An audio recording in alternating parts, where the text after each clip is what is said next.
बिस्मिल्लाहिर्रहमानिर्रहीम। अस्सलाम वालेकुम दोस्तों। मेरा नाम ख्वाजा आमिर है और आप देख रहे हैं DZN टीवी इस्लाम। दोस्तों, आज का टॉपिक जो है वो गाय के गोश्त के बारे में है कि हिंदू कहते हैं कि गाय का गोश्त खाना क्या गलत है या हराम है।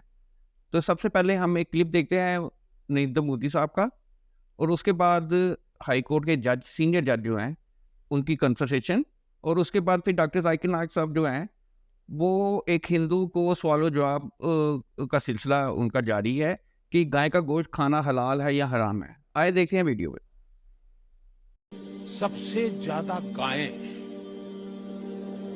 कत्ल के कारण मरती नहीं है, प्लास्टिक खाने से मरती है। आपको जानकर के हैरानी होगी जी, गाय कूड़े कचरे में प्लास्टिक खा जाती है और उसका परिणाम होता है कि गाय मर जाती है। देश की सबसे बड़ी अदालत के पूर्व जज। अभी मैं केरला गया था, मैंने बीफ खाया, कोई बुरी चीज मैं नहीं मानता हूं। दुनिया खाती है, वो सब बुरे लोग हैं, आप ही साधु संत हैं, वंडरफुल। गाय को मैं घोड़ा और कुत्ता से ज्यादा नहीं मानता हूं, जानवर है। आप में मगर पगलेटी भरी हुई है, माता माता माता पागलों जैसे चिल्ला रहे हैं और पकड़। आप गाय को माता मानते हैं? बताइए, सोचिए, कोई जानवर किसी इंसान की माता हो सकती है? जरा दिमाग है आपको कि गोबर भरा हुआ है? आप कहते हैं बीफ खाना बुरी चीज़ है। अरे दुनिया बीफ खाती है भाई, अमेरिका खाता है, यूरोप खाता है, अरब countries, Russia, China, Japan, Australia, Pakistan, Afghanistan, Thailand. आपके नाम से लगता है हिंदू है? हिंदू है ना सर? जी, हिंदू ही है। आप हिंदू है ना? हाँ, बिल्कुल सही। आपके नाम से लग रहा है, आनंद आपका नाम है, आप हिंदू है। आपको गलतफहमी होंगी कि हिंदू मजहब में गोश्त खाना हराम है।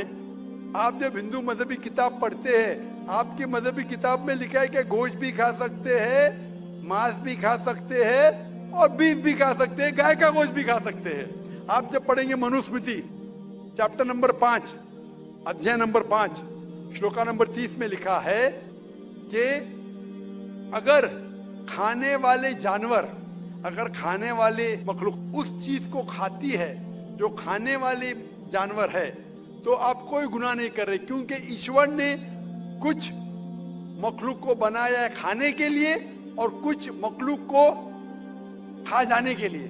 सम to eat and some to be eaten. तो अगर आप खाने वाले जानवर खाते हैं तो गुनाह नहीं कर रहे। फिर आप जब मुताला करेंगे महाभारत का, महाभारत में अनुशासन पर्व में अध्याय नंबर 88 में युधिष्ठिर, पांडव के 5 भाई थे। आपने युधिष्ठिर का नाम तो सुना होगा।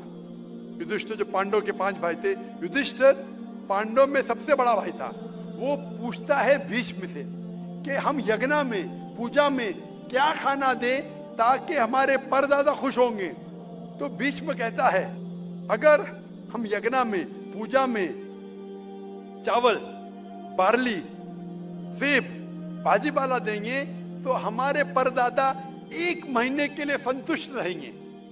अगर हम मछली देंगे तो 2 महीने के लिए, अगर गोश्त देंगे 3 महीने के लिए, अगर खरगोश देंगे तो 4 महीने के लिए, अगर बकरी देंगे तो 5 महीने के लिए, अगर सुअर देंगे तो 6 महीने के लिए, अगर परिंदा देंगे तो 7 महीने के लिए, अगर हिरन देंगे तो 8 महीने के लिए, अगर बैल देंगे तो 11 महीने के लिए, अगर गाय देंगे तो पूरे 1 साल के लिए हमारे परदादा संतुष्ट रहेंगे। 1 साल। क्या दूध की बात कर रहे हैं सर? आप बफेलो देंगे, बफेलो, तो 12 साल के लिए। अगर राइनोसरस देंगे या रेड मीट, लाल गोश्त, तो हमारे परदादा हमेशा के लिए संतुष्ट रहेंगे। पूरा मेन्यू है महाभारत में, हिंदू किताब में पूरा मेन्यू है। क्या चाहते हैं? भाजी पाला, मछली, गोश्त, खरगोश, हिरन, बीफ, बड़े का छोटे का सब है। आप अगर वेद पढ़ेंगे, वेद में भी लिखा है कि संत और साधु गोश्त खाते थे, गाय का गोश्त भी खाते थे। फिर आप क्यों कहते हैं कि गोश्त खाना हराम है? क्योंकि बहुत से हिंदू लोग बाकी मजाहिब से प्रसन्न हुए। मजहब से प्रसन्न होने के बाद कुछ मजहब मानते अहिंसा में, और वो समझते हैं कि जानवर को कत्ल करना गुनाह है। क्यों? क्योंकि जानवर में जान है, बाजीपाला में जान नहीं है, पेड़ पौधों में जान नहीं, इसलिए बाजीपाला खाना गलत नहीं है, लेकिन जानवर खाना गलत है। आज साइंस तरक्की कर चुका है और हम जानते हैं कि पेड़ पौधों में भी जान है, तो उनकी लॉजिक जरा बदल गई। हाँ जाकिर भाई, हम जानते हैं पेड़ पौधों में जान है, लेकिन पेड़ पौधे उनको दर्द का एहसास नहीं है, उन्हें दर्द नहीं होता। पेड़ पौधों को दर्द नहीं होता है और जानवर को दर्द होता है, इसीलिए जानवर खाना बड़ा गुनाह है, पेड़ पौधे खाना कम गुनाह है। आज साइंस फिर से तरक्की कर चुका है। तरक्की करने के बाद साइंस ये कहती है कि पेड़ पौधों को भी दर्द होता है, लेकिन उनकी दर्द की आवाज आपको सुनाई नहीं देती। हम इंसान सिर्फ 20 साइकिल्स और 20,000 साइकिल्स के दरमियान फ्रीक्वेंसी में सुन सकते, इसके नीचे इसके ऊपर नहीं सुन सकते। वो चीखते हैं लेकिन हमें उनकी आवाज सुनाई नहीं देती। तो एक शख्स ने मुझसे सबसे ज्यादा बहस किया और कहा कि जाकिर भाई, मैं मानता हूं कि पेड़ पौधों में जान है, पेड़ पौधे को दर्द होता है, लेकिन पेड़ पौधों में सिर्फ 2 या 3 सेंसेस है, जानवरों में 5 सेंसेस है, इसलिए जानवर का कत्ल करना बड़ा गुनाह है। तो मैंने उससे पूछा कि अगर आपका भाई पैदा होता है 2 सेंसेस कम के साथ, वो सुन नहीं सकता है और बात भी नहीं कर सकता है, गूंगा है और बहरा है, जब वो बड़ा होता है और अगर कोई इंसान उसका कत्ल करता है, तो क्या आप जाके कहेंगे जज से, मिलॉर्ड कातिल को कम सजा दो क्योंकि मेरा भाई गूंगा था, बहरा था, वो सुन नहीं सकता था, बात नहीं कर सकता था? आप तो कहेंगे कातिल को डबल पनिशमेंट दो, मेरा भाई तो मासूम था, ना सुन सकता था ना बात कर सकता था।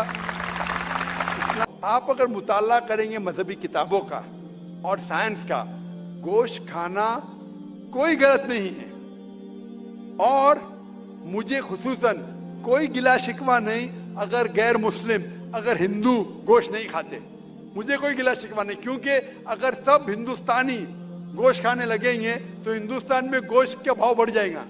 आज महंगाई का जमाना है, पेट्रोल का भाव बढ़ रहा है, सब हिंदुस्तानी गोश्त खाने लगेंगे तो गोश्त का भाव भी बढ़ जाएगा। तो मुझे कोई गिला शिकवा नहीं आप अगर गोश्त नहीं खाते, लेकिन अगर आप ये कहेंगे कि गोश्त खाना गलत है, तो आपको आपके मजहबी किताबों के बारे में नहीं पता है और साइंस का भी नहीं पता है। अगर आप कहेंगे किसी की जान नहीं लेना चाहिए, तो आप 2 मिनट भी जी नहीं सकते। हम जो सांस ले रहे हैं ये जर्म्स है, जर्म्स में भी जान है, आप सांस लेने से उनका कत्ल कर रहे तो आप जी नहीं सकेंगे। इस्लाम में ये है कि जो चीज की इजाजत है वो आप खा सकते, जो हराम है उसको नहीं खाना चाहिए। इसीलिए मैं हवाले देता हूं, मैं कोई आलिम नहीं हूं, मैं कोई पंडित नहीं हूं, मैं अपने आप को तालिब इल्म कहता हूं, लेकिन मैं हमेशा हवाला देता हूं। तो किसी को भी शक है, किसी को भी शुबा है, तो घर पे जाके चेक कर सकता है, या इंटरनेट पे जाइए, आप टाइप करो, वेद भी इंटरनेट के ऊपर है, कुरान भी इंटरनेट के ऊपर है, टाइप करो, रेफरेंस टाइप करो, आपको हवाला मिल जाएगा। तो जी दोस्तों, उम्मीद करता हूँ कि आपको ये वीडियो पसंद आई होगी। सबसे पहले एक बार दुरूशी पढ़ के कमेंट्स में डन कर दें और लाइक कर दें। मज़ीद हमारी अच्छी वीडियो देखने के लिए हमारे चैनल को DZN TV इस्लाम को सब्सक्राइब कर दें। तो मिलते हैं नेक्स्ट वीडियो में। अल्लाह हाफिज़।